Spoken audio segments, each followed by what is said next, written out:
So this is what we're making. A stamped, scalloped edge, adjustable, early Navajo style ring.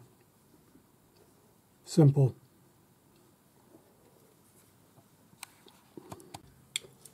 So the first thing we're going to do is get the length of our ring shank. So find a ring that fits you, or use a ring sizer. And I'm making an S, which is 19 millimeters inside diameter. And I write both down, S 19.0. The material I'm using is 1 millimeter thick, so we're just going to add 1 to the 19. So that's 20 times 3.14. 62.8 is the length of our ring blank.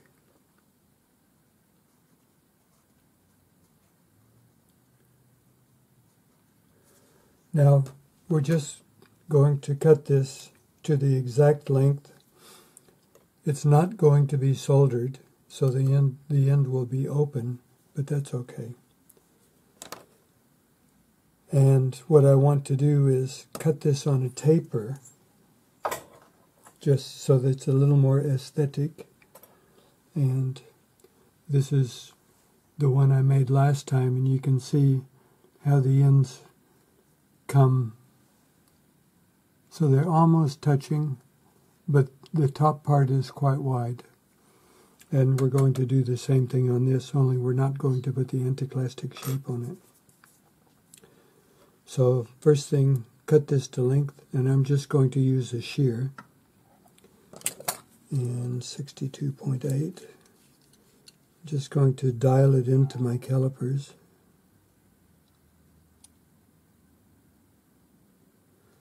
62.9, close enough, and then hook the end of the calipers on the metal, drag it across,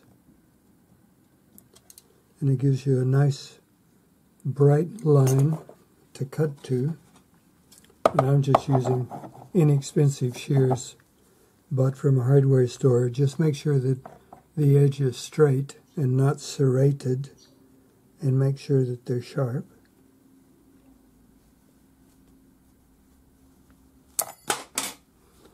That's that. Now you can see it bends the end down slightly, but we don't really care because we don't have to line it up with the other end. Now, I need to get a mark for the middle, and this is 12.77 wide. Divided by 2, so 6.38.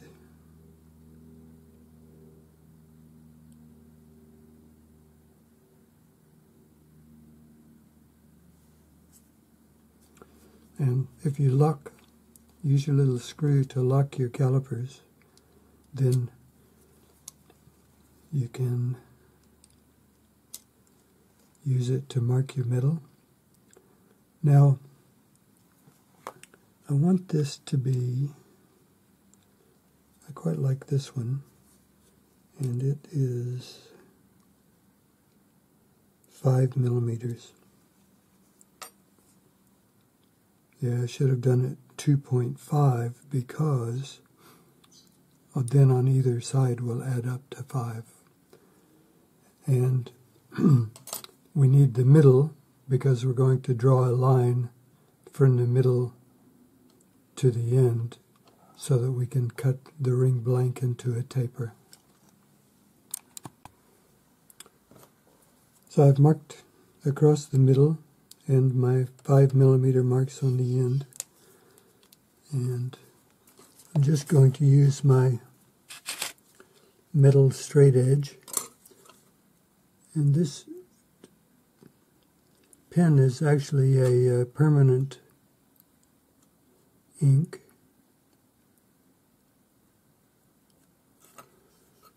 so that it won't come off with rubbing it with your fingers initially. You can rub it off, but it just lasts a little bit better than water-based ink. This is alcohol-based.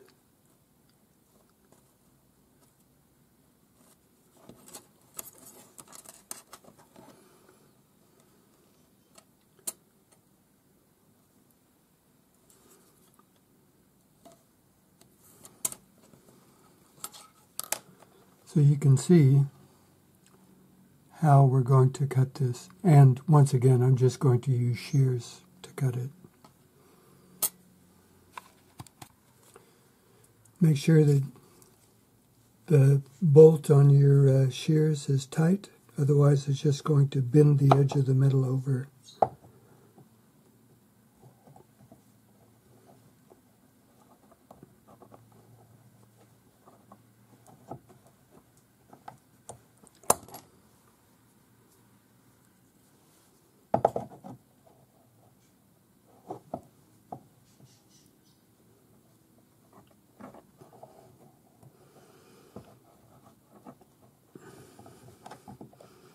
And watch that you don't get your finger in there, otherwise you'll give yourself a nasty cut. So now we have this blank. I would just sand the edges so that they're not sharp, because we're going to do some filing. I would file the ends slightly rounded, but don't completely finish the sides, because we're not to the point where we need to do that yet. I'm just using a Swiss No. 2 cut flat hand file.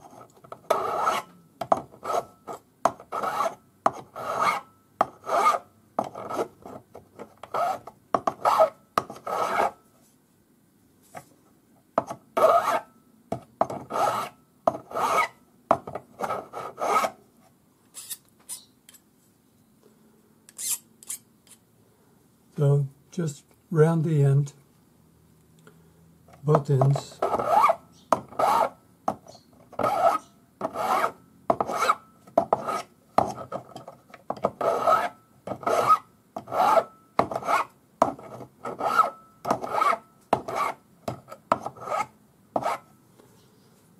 Normally we would sand that, but like I said, we're not there yet. Now I'm going to just use a bench block, which is a piece of smooth steel, and I'm going to use a border punch, which is just this, so that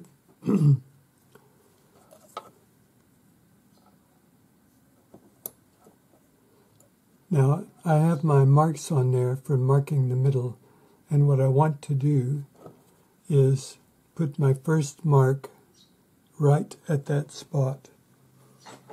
And so just a chasing hammer. Now this metal is half hard. I ordered it half hard, so it's soft enough that I can stamp it. And I'm just going to line up the edge of the stamp with the edge of the metal. Make sure it's nice and flat. Make sure the punch is nice and flat, and we're going to hit it sharply once. And that'll give us a good mark. Now, I'm going to shift it to the other end.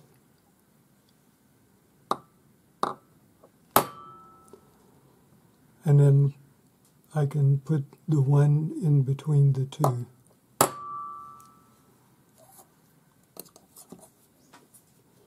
And then I'll do the other side and the other end.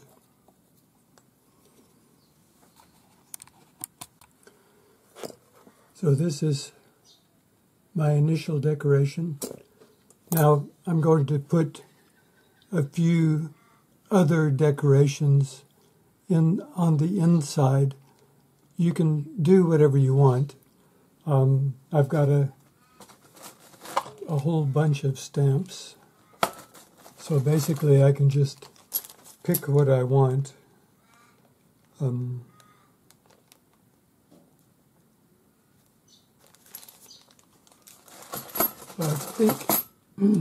think what I'll do is use some traditional snake, thunderbird,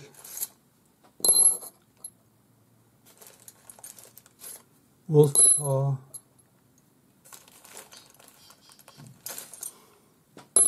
crossed arrows for peace,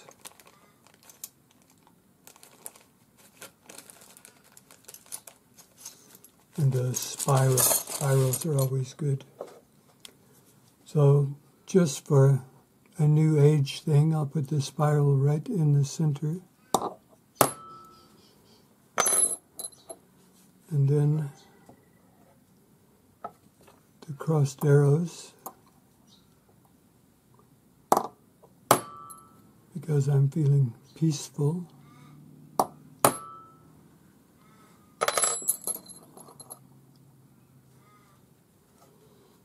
And then the wolf. They don't really have to be lined up. They can be a bit random if you want.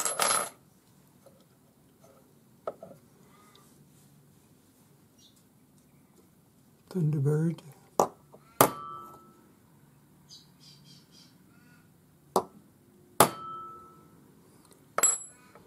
And that looks like enough. Now, hallmark it at this point. I would hallmark it at this point, and the hallmark goes on the inside.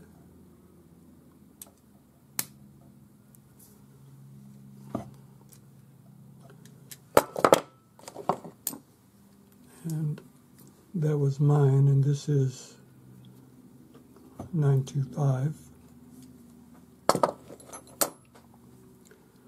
Now, what I want to do is cut little scallops in the edge in between these stamps. So I'm just going to do the initial cut with my saw, and I'm using a 4/0 blade on my saw.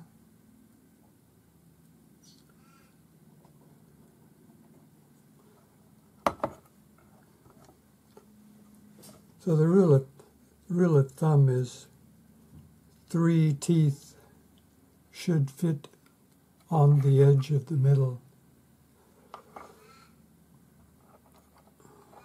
Good luck seeing the teeth.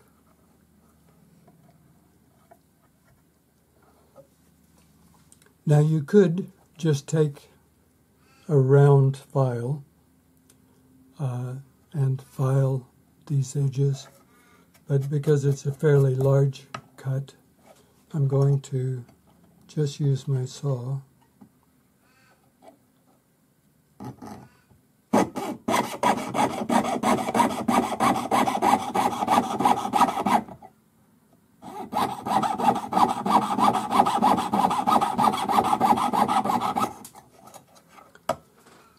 And saw those little bits like that. And then I'll go back with my file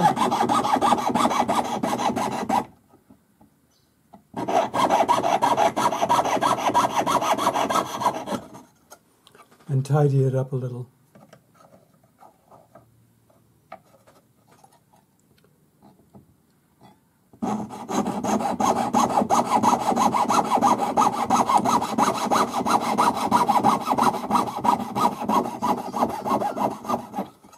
Like I say, you could just file it.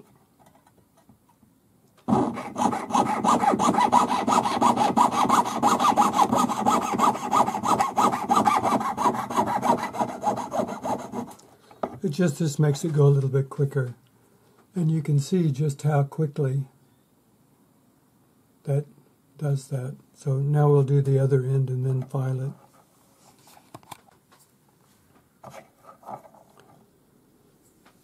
I have my rough cuts now. I'm just going to use a round jeweler's file, number 2 cut, once again.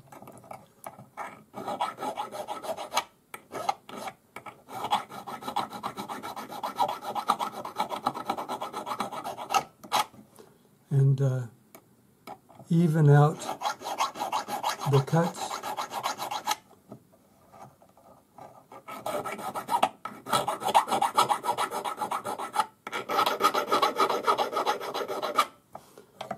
And then sandpaper, but instead of sandpaper, what I'm going to do is use an abrasive wheel. This is a black wheel, and it's equivalent to 400 grade sandpaper.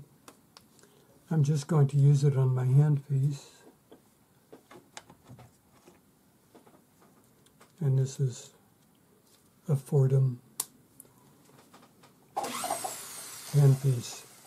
And it's just easier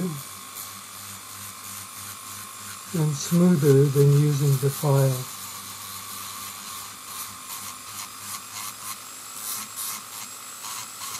And you can see that I've got my hands braced on the bench so that I have good control. You always want to brace your hands together if you can, just because it gives you a lot more control.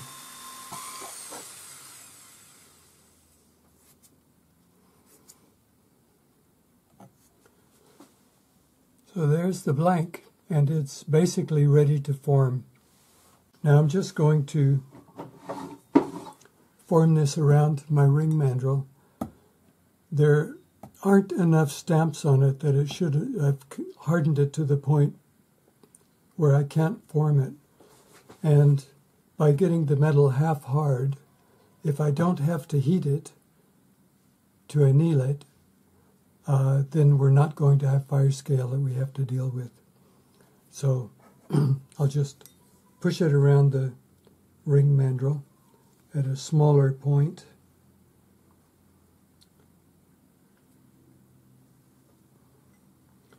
No, tough enough, I'm going to have to anneal it.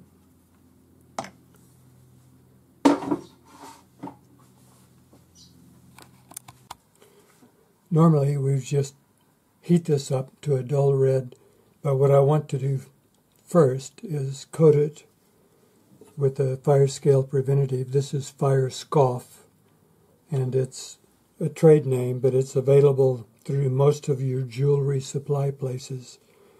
And what we do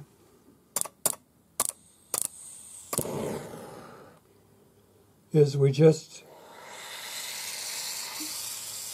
warm the metal. We don't want it hot yet.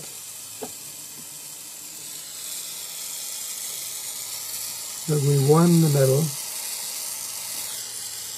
put the fire scoff on, warm the metal,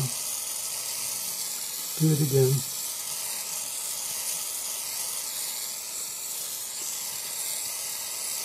And you can see that there's a dull white coating on this. And we want it on both sides.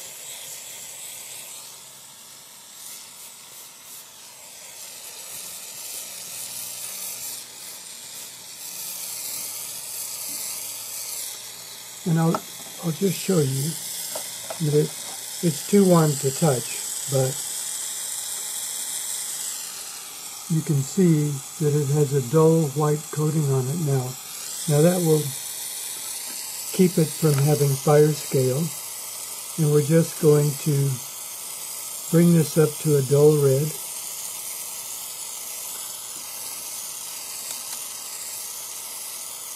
It's easier to see when you turn the light out.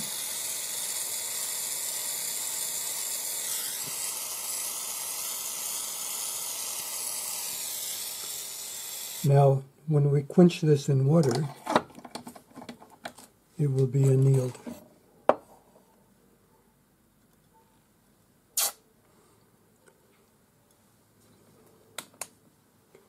So we'll just dry it off and form it.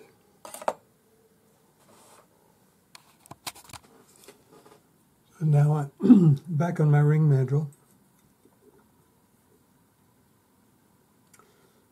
and you can see that it's quite easy for me to push it around with my fingers. And I'm going to use a rawhide hammer. You can use plastic, wood, paper, your choice.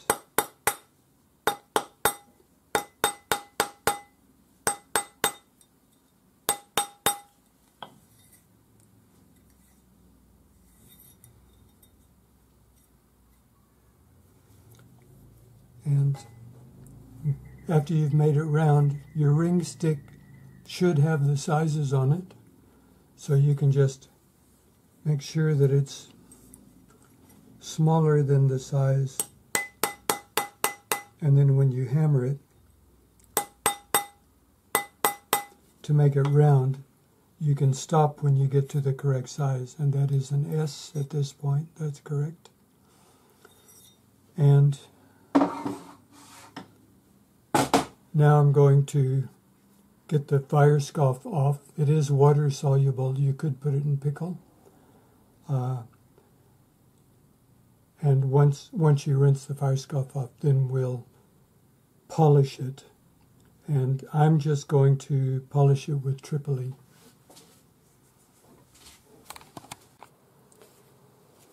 So Tripoli is brown, and it's called Tripoli because it was originally found in Libya, and it's just decomposed sandstone and wax. This is a cotton canvas wheel, and the wax on the Tripoli is just to hold the material onto the cotton wheel. You just rub it against the wheel.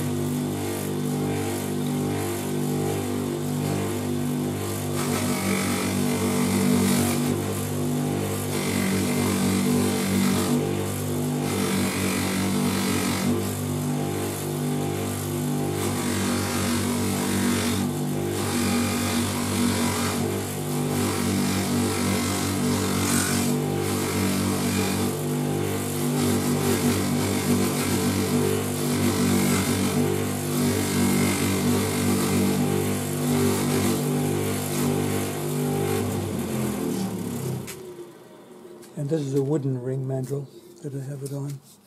So you can see now that this is our ring.